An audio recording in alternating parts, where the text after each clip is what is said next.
টাকাটা কেন্দ্র সরকারের দেওয়ার কথা, যে টাকাটা মোদির দেওয়ার কথা, সেই টাকাটা কিন্তু মমতা বন্দ্যোপাধ্যায় মিটিয়ে দিচ্ছে। আপনারা এখানে অনেকে বসে আছেন, মাইকের আওয়াজ যতদূর যাচ্ছে যারা শুনছেন তারা উপলব্ধি করবেন যে আজ থেকে 1 বছর আগে আমার এই এলাকার অনেক মানুষ তার মাটির ঘরটা ভেঙে একটা পাকা ঘর পাওয়ার আশায় তিরপল খাটিয়ে তারা বসবাস করছে।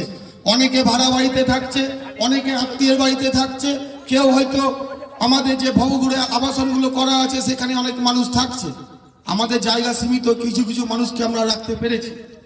এরপরেও যারা আশা করেছিল যে 1 বছরের মধ্যে বা 6 মাসের মধ্যে মোদী সরকারের টাকা এবং রাজ্য সরকারের টাকায় যে আবাসের টাকাটা 3,68,000 টাকা আপনাদেরকে দেওয়া হবে এবং এই টাকার মাধ্যমে যারা মাটির ঘরে বাস করছিলেন তারা একটা পাকা ছাদের তলে বাস করতে পারবেন, এই আশা নিয়ে আপনারা ঘরটা শুরু করেছিলেন।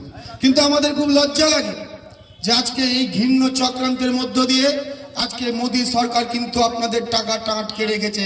তার জন্যই আমাদেরকে 10 তারিখ যাওয়ার ডাক দিয়েছে আমাদের দিদি।